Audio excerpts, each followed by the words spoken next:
बंधुओं नमस्कार। आज की चर्चा का विषय है भारत में धर्मांतरण।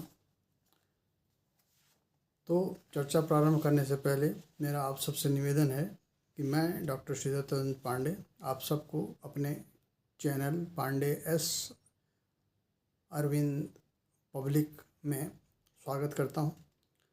बंधुओं, आपके समक्ष मैं जिस विषय पर चर्चा करने जा रहा हूं वह भारत में धर्मांतरण है और यह बहुत ही समसामयिक या ऐसा विषय है जिस पर आए दिन समाज में खबरों में चर्चा होती रहती है। तो इस पर मैं अपनी विशेष जानकारी के हिसाब से आपके साथ कुछ तथ्य बांटने का प्रयास करूंगा, जिसमें कि आपको कुछ नवीन जानकारियाँ भी मिलेंगी और जो स्थापित भ्रांतियां हैं उनका भी निवारण हो सकेगा। कृपया इस चैनल को सब्सक्राइब कर दीजिएगा, लाइक करिएगा और उसके बाद अपने परिचितों में इसको सर्कुलेट भी कर दीजिएगा।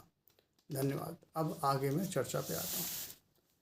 जैसा कि शीर्षक में कहा गया कि भारत में धर्मांतरण, तो भारत माने भारतवर्ष हो गया। धर्मांतरण शब्द को पहले हम समझते हैं। यह एक हिंदी का संस्कृत निष्ठ शब्द है जिसमें धर्म और अंतरण दो शब्दों का युग्म है, यानी कि जोड़ है। और यह हिंदी व्याकरण की दीर्घ संधि अकह सवर्णे दीर्घः के सिद्धांत से नियंत्रित होता है, जिसमें अ और अ मिलके बड़ा आ हो जाते हैं, दीर्घ हो जाते हैं। तो धर्म और अंतरण धर्मांतरण हो गया। अब धर्मांतरण का इसका शाब्दिक अर्थ होता है एक धर्म से निकलकर दूसरे धर्म में प्रवेश कर लेना, एक धर्म को त्याग कर दूसरे धर्म को अंगीकार कर लेना। इस क्रिया के विभिन्न आयामों की चर्चा करने से पूर्व सर्वप्रथम यह भी जान लेना आवश्यक है कि वास्तव में धर्म की अवधारणा क्या है, किसे हम धर्म कहते हैं। या भारतीय संदर्भों में, भारतीय भूभाग में जैसे कि विभिन्न धर्मावलंबी भारतवर्ष में रहते हैं, तो उसके संदर्भ में धर्म है क्या। तो सर्वप्रथम हम इसे हिंदू धर्म के संदर्भ में समझेंगे। और जहाँ ये कहा गया है कि नारद स्मृति, हमारे यहाँ स्मृतियाँ हैं, वेद हैं, पुराण हैं, आख्यान हैं। तो ऐसी स्थिति में नारद स्मृति है, उसमें कहा गया है धार्यते इति धर्मः, जो जीवन पद्धति कार्य व्यवहार धारणीय हो उसे ही धर्म कहते हैं।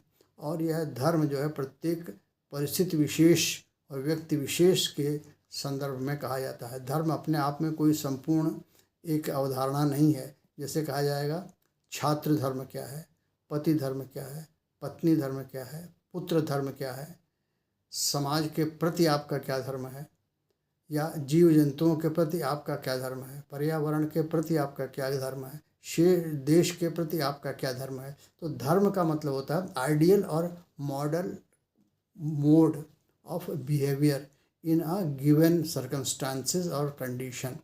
किसी भी व्यक्ति या समाज का, व्यक्तियों के समूह समाज का एक प्रदत्त परिस्थिति में एक मानक व्यवहार ही धर्म कहलाता है। इसीलिए नारद स्मृति में कहा गया धार्यते इति धर्मः, माने एक विशेष परिस्थिति में जो किसी व्यक्ति विशेष या व्यक्ति के समूहों के द्वारा एक आचरण किया जाता है उसे हम धारणी, मतलब it is recognized, respected and accepted by the society of which a person is a part। जिस समाज का वह व्यक्ति एक अंग है उसमें उस व्यवहार विशेष को स्वीकार्यता प्रदान की जाती है, अतः वह उसे अपने जीवन में अंगीकार करता है, स्वीकार करता है, अतः इसलिए कहता है वह धारणीय है। तो नारद के मतानुसार धार्यते इति धर्मः, जो धारणीय है वही धर्म है। अब आती है दूसरी स्क्रिप्चर, दूसरा लेख जिसको हम लोग को मनुस्मृति कहते हैं।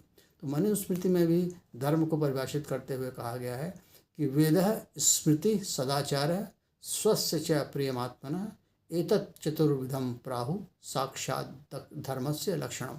अब वेद आदि हैं भारतीय मनीषा में, सनातन में, इसलिए उनका नाम सबसे पहले कहा गया। तो वेद में जो कुछ लिखा हुआ है वह ही धर्म है।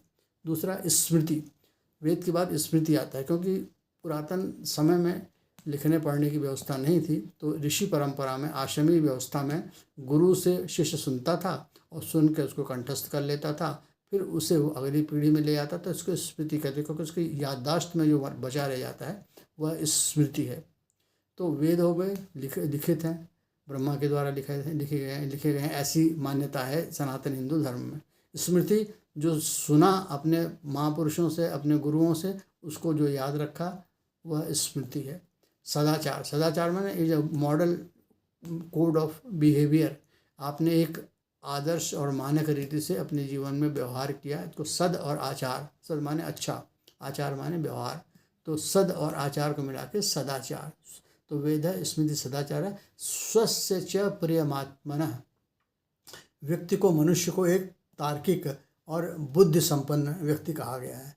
तो उससे यह अपेक्षा की जाती है कि किसी भी परिस्थिति में वह अपनी आत्मा की आवाज़ सुन करके, जो कि तर्कणा शक्ति होती है, किसी सही गलत में अंतर करने का, भेद करने का जो उसकी एक मानसिक परख है, बुद्धि कौशल है, उसे हम लोग कहते हैं आत्मा की आवाज़।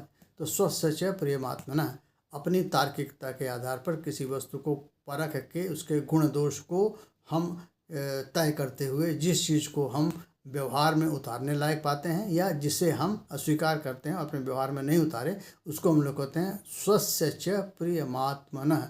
What is agreeable to one's soul, soul को कहा जाता है it is a part and particle of almighty God, of all of us are creations. आत्मा को कहा जाता है कि हम उस परमपिता परमेश्वर के, जिसने पूरी कायनात बनाई है, पूरी ये सत्ता बनाई है, जितना पूरा जीव जंतु कीट कृमि वृक्ष पौधे नदी नाले पत्थर पहाड़ सब बनाए हैं, जैसे अवधारणा है, तो उसी के हम अंश हैं। इसलिए वह एक अंश रूप में हमारे में विद्यमान है और वह आत्मा है। और आत्मा जो शरीर में व्याप्त है वह आपकी विवेक को, तर्क को नियंत्रित करती है और उसी पर किसी चीज़ को हम परखते हैं और वो उसकी कसौटी होती है। यदि आप उसे यह पाते हैं कि यह सही है, स्वीकार्य है, किए जाने योग्य है, तो वह आपका लिए धारणीय है, अन्यथा वह दूसरी तरह का है तो आपके लिए त्याज्य है, माने आप उसे जीवन में अंगीकार नहीं करेंगे। तो इसीलिए मनुस्मृति में इन 4 चीज़ों कहा गया कि वेद में जो कहा गया वह धारणीय है, वह धर्म है। स्मृति माने उसी से रिलेटेड, अपने पूर्वजनों से, महापुरुषों से जो सुना है हमने, वह स्मृति है, वह भी धारणीय है। सदाचार, जो भी कार्य, जिस भी कार्य पद्धति में हम पाते हैं कि यह ढंग से अच्छे तरह से कार्य करने की प्रणाली है, तो वह भी धर्म है। और जो आपको अपनी तर्कणा शक्ति से, मेधा से, बुद्धि से आत्मा की आवाज़ सुनते हुए सही लगे, वही सदाचार है। तो ये 4 टेस्ट हैं आपके मनुस्मृति के हिसाब से। अब और भी विचारक हमारी सनातन और हिंदू परंपरा में आए हैं, उनमें से एक आते हैं वात्स्यायन। तो वात्स्यायन कहते हैं कि धर्म मात्र क्रिया और कर्म से ही नहीं बनता, वरन यह चिंतन और वाणी से भी संबंधित है। तो जिसको हम लोग कहते हैं धर्म जो होता है वो मनसा वाचा कर्मणा, आपका मन में भी शुद्धि होनी चाहिए, आपके वचनों में भी शुद्धि होनी चाहिए और आपके कार्यों में भी आदर्श परखता होनी चाहिए। तो ये त्रिआयामी है, ये 3 डायमेंशनल है। तो सोचने का मतलब है कि आपका मन भी शुद्ध और अच्छा सोचे, आपकी वाणी भी अच्छा बोले और आपके कर्म भी ऐसे हों जो कि अच्छे हों। तो यदि ये तीनों हैं तो आप धर्म पारायण जीवन जी रहे हैं, ऐसा माना जाएगा। और यह वात्स्यायन ने कहा। अब यदि भारतवर्ष में सुप्रीम कोर्ट की स्थापना के उपरांत जब मामले लाए गए सुप्रीम कोर्ट के सामने कि हिंदू धर्म क्या है, तो उन्होंने कहा हिंदू धर्म एक जीवन पद्धति है जो कि समाज के वृहत लोग, बड़े लोग बहुमत में अपने जीवन में अंगीकार करते हैं और अपने जीवन और समाज का संचालन जिस रीति से करते हैं वह हिंदू धर्म है। अब यदि इसको हम सभी को एक साथ मिला लें तो ऐसी स्थिति में हमको समझ में आता है कि धर्म जो है, जो अब उठ जाएं, हिंदू धर्म से भी ऊपर उठ जाएं, तो सभी मान्यताओं में धर्म विश्वास पर आधारित होता है और यह एक जीवन की जीने की रीति है जो कि जीवन जीने के लिए किसी समाज के इकाई यानी व्यक्ति अथवा व्यक्ति समूह द्वारा अंगीकार की जाती है, व्यवहार की जाती है। यह किसी व्यक्ति या व्यक्ति समूह या समाज द्वारा एक अच्छे और कार्यशील, शांतिमय, पारस्परिक सौजन्यपूर्ण माहौल के निर्माण के लिए व्यवहार किए जाने वाली रीति का एक समुच्चय है, माने कलेक्शन है। It is a kind of a collection of deeds, behaviour and functionality of a society in which a member as a human being decides, and the aim is peaceful living with coexistence. तो ये main चीज़ हो जाती है। अब इसमें एक put और होता है, वो होता है आध्यात्मिकता का, वह होता है ईश्वरीय तत्व को मानने का, वह होता है जीवन की उन्नति करने का, वह होता है जीवन में सतत विकास करने का, वो होता है जीवन में नैतिक मूल्यों का समावेश करने का, तथा यदि जो भी जिस धर्म का अनुयायी है उस धर्म के प्रतीकों और मान्यताओं को अपने जीवन में स्वीकारने का।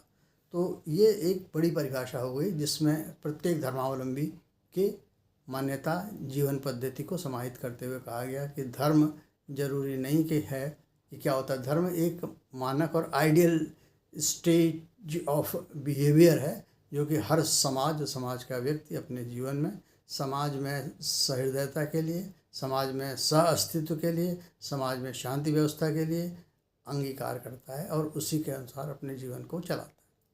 अब आती है हिंदू धर्म क्या है। तो हिंदू धर्म में हम सबसे पहले करेंगे, इसलिए हिंदू धर्म की बात कर रहा हूँ कि भारतवर्ष में हिंदू, मुस्लिम, ईसाई और पारसी, ये 4 धर्मावलंबी विशेष रूप से निवास करते हैं। अब हिंदू जो वो है, मतलब स्थापना या उसका मूल जब हम आंकते हैं या सोचते हैं तो ये समझ में आता है कि 1500 से 5000 ईसा पूर्व से यह सनातन के रूप में भारत भूभाग में, जो बृहद भारत भूभाग था, वहाँ विद्यमान था। लेकिन यहाँ पर कोई संस्थापक नहीं है, जैसे मुस्लिम या इस्लाम में मोहम्मद साहब को संस्थापक मानते हैं और ईसाइयों में आपके यीशु मसीह को मानते हैं, पारसी धर्म में पैगंबर जोरस्टर को मानते हैं। तो यहाँ ये बातें नहीं हैं, यहाँ पर कोई भी संस्थापक नहीं है, यह सनातन होकर चला आ रहा है और ये पीढ़ियों दर पीढ़ी, वर्षानुवर्ष समाज में, हिंदू समाज में पालन किया जाता है। अब आता है ईसाई धर्म। ईसाई धर्म अस्तित्व में आता है नासरत के यीशु, उनके जीवन की शिक्षाओं से, वहाँ से प्रारंभ होता है, जो कि 4वीं से 6वीं शताब्दी से प्रारंभ हुआ और यीशु के सलीब पर चढ़ने और पुनः उनके जीवित होने की कथाओं पर आधारित है। यहाँ पर पवित्र पुस्तक बाइबिल होती है और इसी में इन सब घटनाओं का बहुत विस्तार से वर्णन है।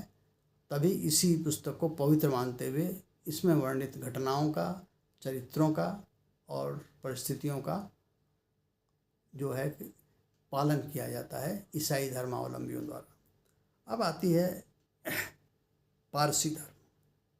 पारसी धर्म भी जो है वो 6 से 7वीं शताब्दी में स्थापित हुआ और इसको पैगंबर जोरस्टर जो थे उन्होंने स्थापित किया और इनकी जो पवित्र पुस्तक है वो जैन अवस्था है और ये लोग भी एकेश्वरवादी हैं, उसी तरह जैसे कि ईसाई धर्म में ये ईश्वर को मानते हैं और यीशु मसीह को उनका पुत्र मानते हैं। और यहाँ पर ये जो पारसी लोग हैं ये एकेश्वरवादी हैं, परंतु यह किसी को उनके पुत्र के रूप में, किसी मतलब ईश्वर के पुत्र के रूप में नहीं देखते, वो अग्नि को ईश्वर का अंश मानते हैं, इसीलिए इन्हें अग्नि पूजक कहा जाता है। और इस अग्नि को औरा मजदा कहते हैं, जो कि पवित्र अग्नि होती है और इनके मंदिर में वो रखी जाती है और इनके मंदिरों को हम लोग अग्नि मंदिर कहते हैं। और ये प्रकृति के भाग, प्रकाश और अग्नि को ईश्वर का अंश मानते हैं। अब हिंदू धर्म के बाद सबसे बड़ा धर्म आता है इस्लाम धर्म। और इस्लाम धर्म के जो संस्थापक हैं, सबको पता है, मोहम्मद साहब हैं और वो 7वीं शताब्दी में 610 AD में मक्का में हुए थे और उन पर कुरान आयत हुई थी। ये आदम, नूह, इब्राहिम, मूसा और यीशु के एकेश्वरवाद का विस्तार माना जाता है, क्योंकि इन सभी में, चाहे वो जिनका नाम मैंने लिया, आदम, नूह, इब्राहिम, मूसा और यीशु, इन सब ने एक ईश्वर, माने ईश्वर केवल एक है, उस अवधारणा को स्वीकार किया था। इसी अवधारणा का ये विस्तारीकरण इस्लाम में भी कहा गया है। उन्होंने कहा ईश्वर जो है एक है और मोहम्मद साहब उनके पैगंबर हैं और उन पर आयद हुई पुस्तक, पवित्र पुस्तक कुरान है। तो अब हम देखें, चाहे वह जैन अवस्था हो, चाहे वो बाइबिल हो, चाहे वो कुरान हो, ये तीनों ही क्रमशः मुस्लिमों में कुरान, पारसियों में जैन अवस्था और ईसाइयों में बाइबिल, इन पर आधारित हैं। अतः इसलिए इन तीनों धर्मों को समेकित रूप से कहा जाता है कि ये किताबियाज हैं। इनके जो फॉलोवर्स होते हैं उनको किताबियाज कहते हैं, क्योंकि वे किताब का अनुसरण करते हैं और किताब की पवित्रता को मानते हुए उसे ही महान मत बताते हैं। अब आते हैं मूल विषय पर कि धर्म से अंतरण, यानी कहने का मतलब अब हो गए हमारे भारत में कितने धर्मावलंबी, एक हो गया हिंदू, एक हो गया मुस्लिम, एक हो गया ईसाई और एक हो गया पारसी। अब ये चार हो गए। अब ये इन चारों के संदर्भ में जब हम धर्मांतरण की बात करेंगे तो ये एक पूरा उदाहरण लेके चलते हैं कि मान लीजिए हिंदू अपना धर्म छोड़ करके मुस्लिम हो गया तो इसको धर्मांतरण कहेंगे। हिंदू अपना धर्म छोड़ करके पारसी वो हो गया ईसाई हो गया, वह धर्मांतरण हो गया। और इसी तरह ठीक उल्टा मुस्लिम अपना धर्म त्याग कर आर्य समाज की व्यवस्था के अंतर्गत हिंदू हो गया तो उसको घर वापसी कहते हैं, यह भी धर्मांतरण हो गया। ईसाई यदि अपना धर्म त्याग कर घर वापसी के द्वारा हिंदू बन गया तो यह भी धर्मांतरण हो गया। परंतु पारसियों में दूसरे धर्म से आकर के पारसी बनने की प्रक्रिया को मान्यता नहीं है। पारसी में कहा जाता है कि पारसी पैदा होता है, पारसी बनता नहीं है। तो इसलिए हम यह कह सकते हैं कि धर्मांतरण करने वाले लोगों में हिंदू हो सकता है, ईसाई हो सकता है, मुस्लिम हो सकता है, परंतु पारसी नहीं हो सकता है। अब सबसे बड़ी बात यह है कि यदि आप भारतवर्ष में इन धर्मों की विशेषताएं क्या हैं और इसके आंतरिक और जानकारियां समझना चाहते हैं तो मेरे YouTube पर ही एक और चर्चा है जिसको हम लोग कहते हैं, जिसका टाइटल दिया हुआ है, शीर्षक है भारत एक धर्म अनेक। तो उसमें आपको धर्मों के बारे में विस्तार से चर्चा मिल जाएगी। अब वापस आ जाते हैं भारतवर्ष के संविधान जो कि 1950 26 जनवरी को लागू हुआ, उसके अंदर अनुच्छेद 25 के अंतर्गत।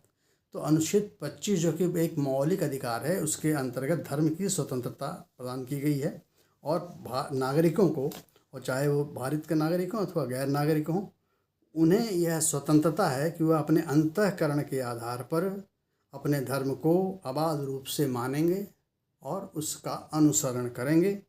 उस पर किसी भी प्रकार की रोक नहीं लगाई जा सकती, बशर्ते उनका यह आचरण अथवा अपने धर्म का पालन सार्वजनिक व्यवस्था, नैतिकता, स्वास्थ्य तथा अन्य नागरिकों के मौलिक अधिकारों को बाधित ना करे।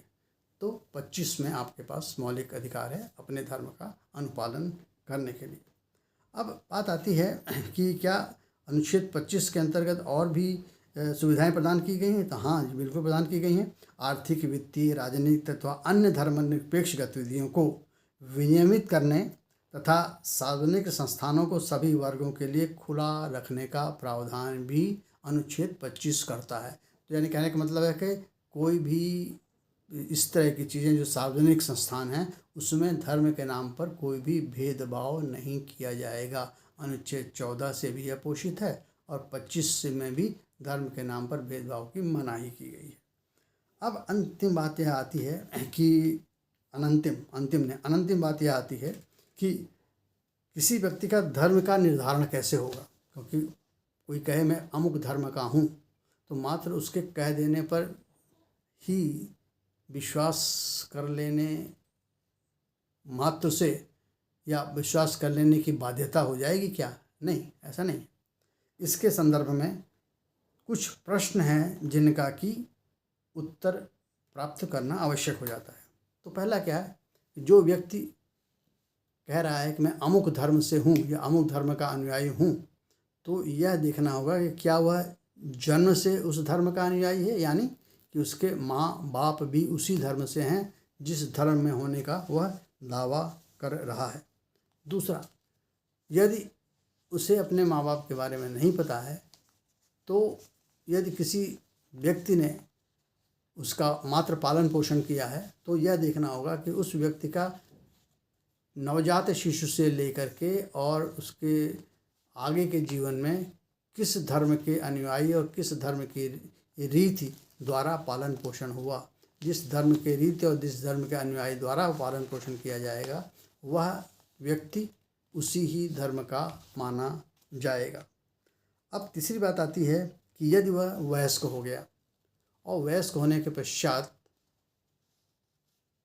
किसी भी धर्म का अनुयायी वह अपने धर्म में नहीं रहना चाहता, तो क्या वह बाध्य है अपने धर्म में रहने के लिए? नहीं, कोई बाध्यता नहीं है।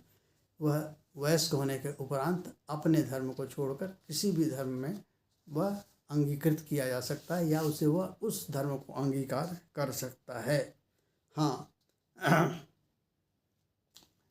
यह देखना पड़ेगा कि क्या उसने ऐसा कार्य यानी कि दूसरे अपने धर्म को त्याग कर दूसरे धर्म को अंगीकार करने का कार्य स्वेच्छा से किया है, प्रपीड़न या दबाव या प्रलोभन में तो नहीं किया।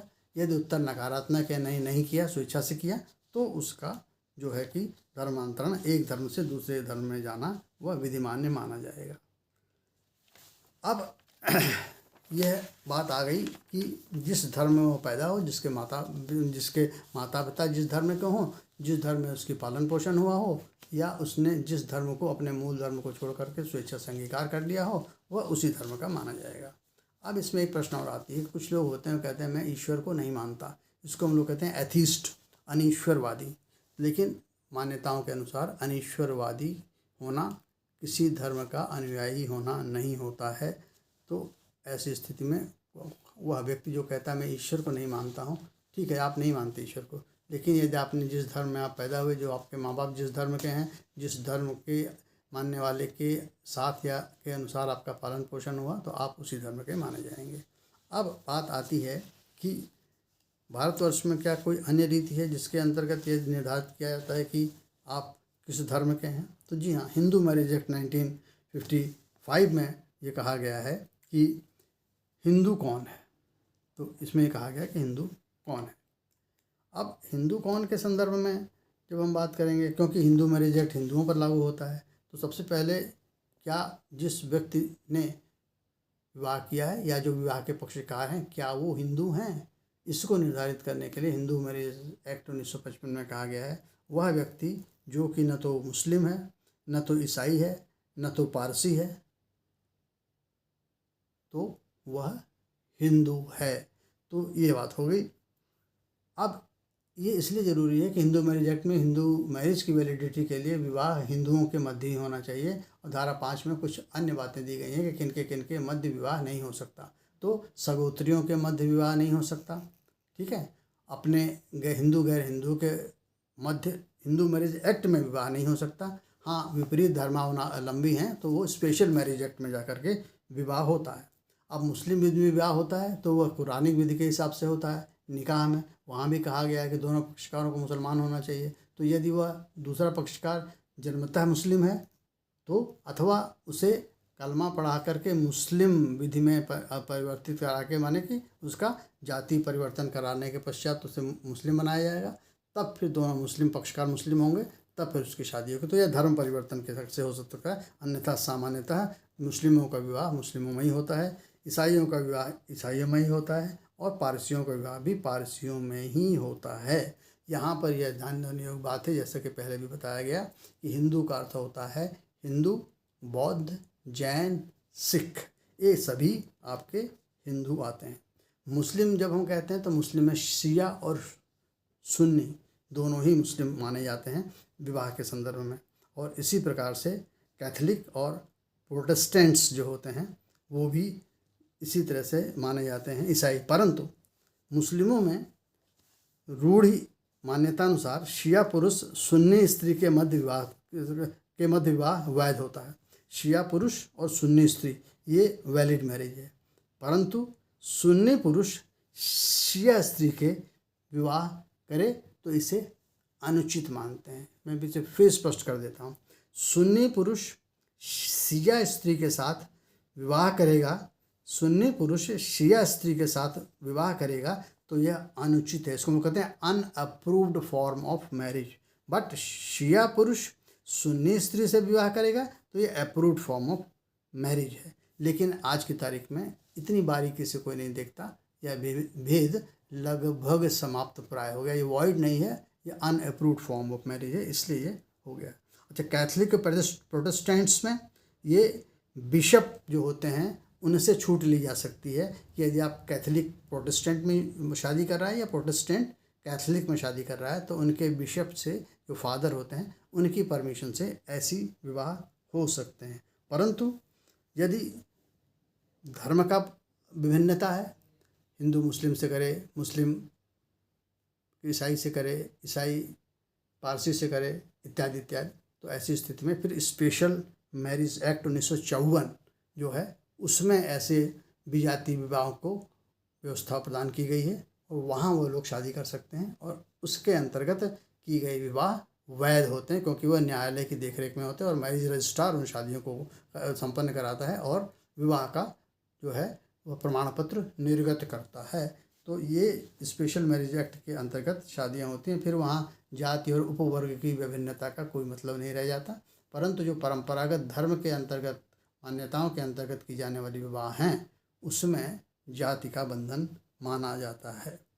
अब बात आती है कि पारसी यदि कोई महिला है और गैर पारसी से विवाह करती है तो क्या ऐसा विवाह परंपरागत रूप से मान्य है? सामान्यतः ऐसा विवाह परंपरागत रूप से मान्य नहीं है। पारसी महिला गैर पारसी महिला में विवाह नहीं कर सकती, परंतु पारसी पुरुष गैर पारसी महिला से शादी कर सकते हैं और ऐसे विवाह से उत्पन्न संततियों को समुदाय में शामिल करने की प्रक्रिया जो है वह प्रदान की गई है और इसके पृथक नियम हैं कि जो बच्चे जिसमें कि एक पक्षकार यानी स्त्री गैर पारसी है उससे बच्चे हो रहे हैं तो उन्हें पारसी समुदाय में कैसे स्वीकार किया जाएगा, उसके लिए एक अलग प्रक्रिया है जिसका अनुपालन करने के पश्चात फिर बच्चे भी पारसी मान लिए जाते हैं। अब बात आती है धर्म परिवर्तन करने के लिए कैसे प्रावधान और परिस्थितियाँ उपलब्ध हैं। तो भारतीय संविधान के अनुच्छेद 25 के हिसाब से आपको धर्म की स्वतंत्रता, ये आपका मूलभूत अधिकार है।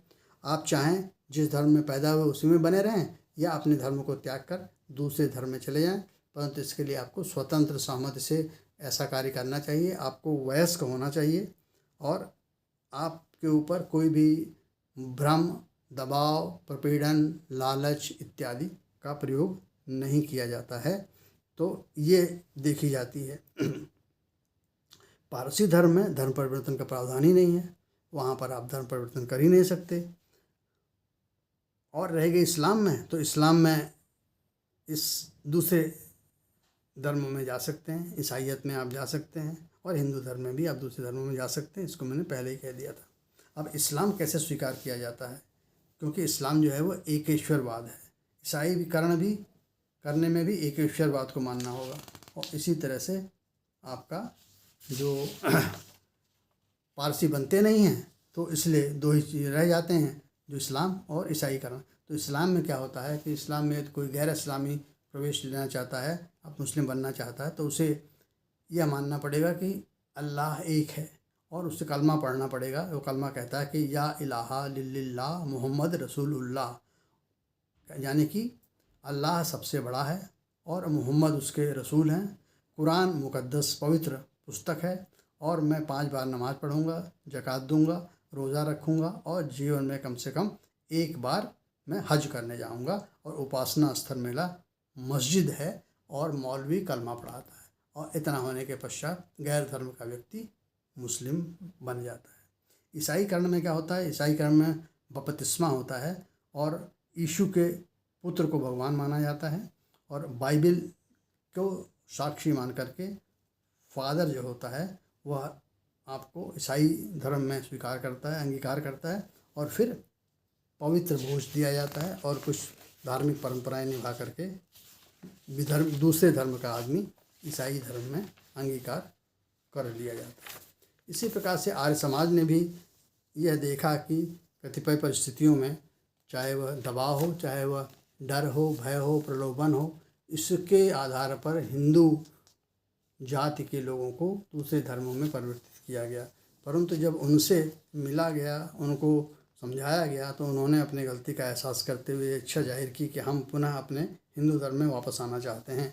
तो ऐसी स्थिति में आर्य समाज के अंतर्गत घर वापसी का एक कॉन्सेप्ट प्रारंभ हुआ, और जिसके अंतर्गत ऐसे पिछड़े इलाकों के लोग, जिसमें कि आदिवासी प्रमुख रूप से आते हैं, जिन्हें कि ईसाईयत और मुस्लिम धर्म में प्रलोभन, लालच, दबाव इत्यादि के माध्यम से धर्म परिवर्तन करा दिया गया था, उन्हें वास्तविकता का ज्ञान कराने पर यदि वे वापस हिंदू धर्म में आने चाहते हैं स्वेच्छया से, स्वतंत्र सहमति से, बिना दबाव के, तो उन्हें वापस धर्म परिवर्तन करा के हिंदू धर्म में शामिल किया जाने लगा है। यह एक बात देखी जा रही है। इस संदर्भ में यह कहा जाता है कि भारत में धर्मांतरण के संदर्भ में चादर व फादर का बहुत बड़ा रोल है।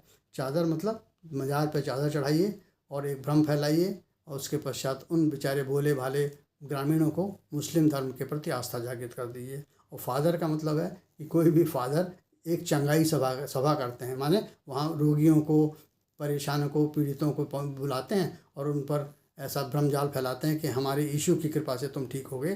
तो वो उनकी आस्था है, जो एक छद्म आस्था होती है, वो जागृत करते हैं, फिर उनको ईसाई धर्म में अंगीकार कर लेते हैं।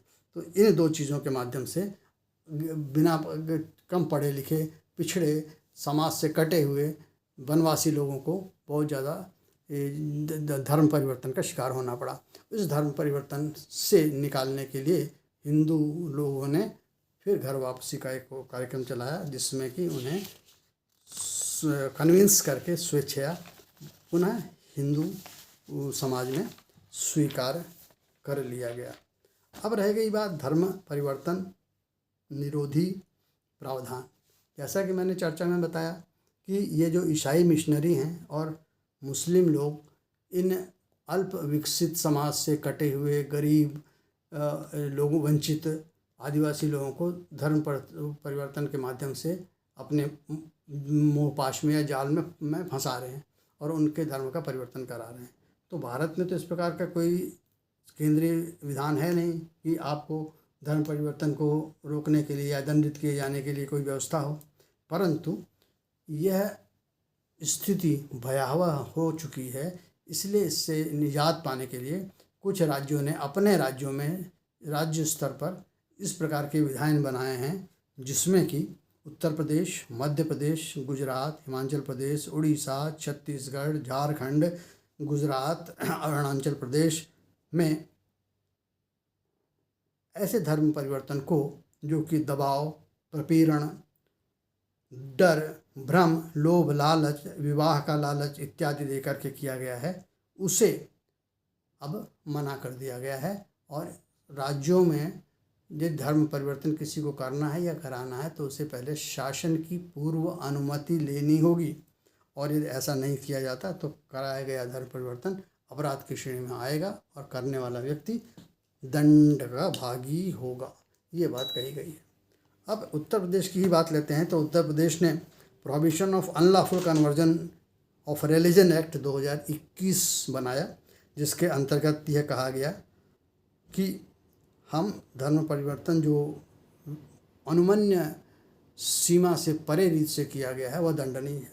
2024 में इस अधिनियम को पुनः संशोधित किया गया और उसे और भी कड़ा बनाया गया, और ये कहा गया कि ऐसा धर्म परिवर्तन जो दुर्व्यपदेशन, दबाव, प्रपीड़न, भ्रम, लोभ, लालच या विवाह करने का वादा करके करा गया हो, उसके लिए कारावास, जिसकी सीमा आजीवन कारावास तक हो सकेगी, दंडित किया जाएगा। अब यह है कि यदि किसी व्यक्ति को उसके जीवन का डर, उसकी संपत्ति के नुकसान पहुंचाए जाने का डर से भी डराया जाता है और उसे धर्म परिवर्तन के लिए बाध्य किया जाता है, तो यह कार्य भी इस अधिनियम के अंतर्गत दंडनीय माना जाएगा। अब अंत में एक बिंदु पर और प्रकाश डालना आवश्यक है कि हमें ज्ञात है कि मुस्लिम विधि में 4 विवाह तक वैध हैं। शर्त यह है कि नवीन महिला जो परिवार में प्रवेश कर रही है उसे यह सुनिश्चित हो कि शेष अन्य जो पहले से महिलाएं पत्नी के रूप में उस परिवार में हैं उनकी सहमति है और उनका पति सभी विद्यमान महिलाओं के साथ समान व्यवहार करेगा। तो ये तो एक थियोरेटिकल बात है, लेकिन हाँ मोटा मोटी 4 विवाह तक मुस्लिमों में मान्य है। अब बात आती है कि क्या कोई व्यक्ति मात्र विवाह करने के लिए अपना जमाने कोई हिंदू है और वो दूसरा विवाह करना चाह रहा है, उसे वैधता प्रदान करना चाह रहा है, वो कहता है कि मैं हो जाता हूँ मुस्लिम, और फिर दूसरा विवाह करके कहता है मैं तो मुस्लिम हूँ, मैं 4 विवाह तक कर सकता हूँ। तो उच्चतम न्यायालय ने कहा कि यदि कोई व्यक्ति गैर मुस्लिम है और मात्र एक विवाह के रहते हुए दूसरा विवाह या करने के लिए अपना धर्म परिवर्तन करता है तो मात्र विवाह करने के उद्देश्य से किया गया धर्म परिवर्तन मान्य नहीं होगा और विवाह विधि शून्य होगा, उसकी कोई मान्यता नहीं होगी। तो ये बहुत अच्छी बात हो गई है। और इसी प्रकार से यदि कोई लड़का या लड़की अपना धर्म छिपाकर हिंदू लड़के से शादी करता है और अपना तो वह मुस्लिम है परंतु वह अपना नाम तो उसका रुकैया बेगम है, लेकिन वो अपने को क्या कहते हैं रवीना लिख देती है, वह रूपा अपना नाम बना लेती है और हिंदू लड़के के साथ विवाह कर लेती है। बाद में पता लगता है कि लड़की मुस्लिम है तो और फिर वह अपने पति पर धर्म परिवर्तन के लिए दबाव भी डालती है, अन्य कोई ऐसा कार्य करती है जो कि हिंदू लड़के को मान्य नहीं है। तो ऐसा विवाह जो है वह स्वतंत्र सहमति के अभाव में किया गया विवाह माना जाएगा और उस विवाह की कोई मान्यता नहीं होगी। अभी ही ऐसा मेरठ में हुआ था कि एक मुस्लिम महिला ने अपना नाम बदलकर हिंदू नाम रख लिया और लड़के को अपने मोह पाश में फंसाया, लड़के से विवाह कर लिया और विवाह करने के कुछ दिनों के उपरांत उसे धर्म परिवर्तन के लिए दबाव डालने लगी। लड़के को जब बात पता लगी तो उसने समाज में अपने परिचित में परिवार में इस बात का खुलासा किया तो लड़की फिर अपने बहन के साथ अपने मायके भाग गई। तो आज की तारीख में provision of unlawful conversion of religion act 2021 यथा संशोधित 2024 के अनुसार इस प्रकार की कोई भी गतिविधि दंडनीय होगी और मात्र ऐसा ही कोई धर्म परिवर्तन जो वयस्क व्यक्ति द्वारा स्वेच्छा किया गया है, स्वतंत्र सहमति से किया गया है, स्वच्छ चित्तता की अवस्था में किया गया है, जहाँ प्रशासन की अनुमति पूर्व में लेना आवश्यक है वहाँ पूर्वानुमति ली गई है। तो ऐसी स्थिति में हम इन सब शर्तों का अनुपालन करने पर ही उस धर्म परिवर्तन को स्वीकार मानेंगे और यदि सभी ऊपर की वांछित परिस्थितियां विद्यमान हैं तो धर्म परिवर्तन का प्रमाणन भी प्राप्त किया जाना चाहिए। और इसके अंतर्गत हम यह देखते हैं कि अब धर्म परिवर्तन करने के लिए एक तो यह 2124 का अधिनियम और उसके साथ साथ भारतीय न्याय संहिता 2023 जो कि 1 जुलाई 2024 से प्रभावी है, उसकी धारा 308 और 351(2) इन दोनों में भी यह प्रावधान किया गया है कि यदि कोई व्यक्ति विधि विरुद्ध रीति से धर्मांतरण करता है तो उसे कैसे दंड दिया जाएगा। तो न्याय संहिता 2023 की धारा 308 में कहा गया है कि प्रतिकूल धर्म परिवर्तन कराने पर 7 वर्ष तक के कारावास या अर्थदंड अथवा दोनों का व्यवस्था की गई है। और धारा 351(2) में कहा गया है यदि धर्म परिवर्तन स्वेच्छया स्वतंत्र सहमति से न होकर दबाव प्रलोभन आदि से किया गया है तो दोषी व्यक्ति 2 वर्ष तक के कारावास अथवा अर्थदंड अथवा दोनों से दंडित किया जाएगा। तो अब इन 2 प्रावधानों के जो कि भारतीय न्याय संहिता 2023 1 जुलाई 2024 से प्रभावित और उधर provision of unlawful conversion of religion act 2021 यथा संशोधित 2024 के आलोक में यह कहा जा सकता है कि विधि विरुद्ध रीति से किए गए कोई भी धर्म परिवर्तन अब दंडनीय हैं और आशा की जानी चाहिए कि अब इस प्रकार के अवांछित कार्यों पर लगाम लगेगी, रोक लगेगी। धन्यवाद।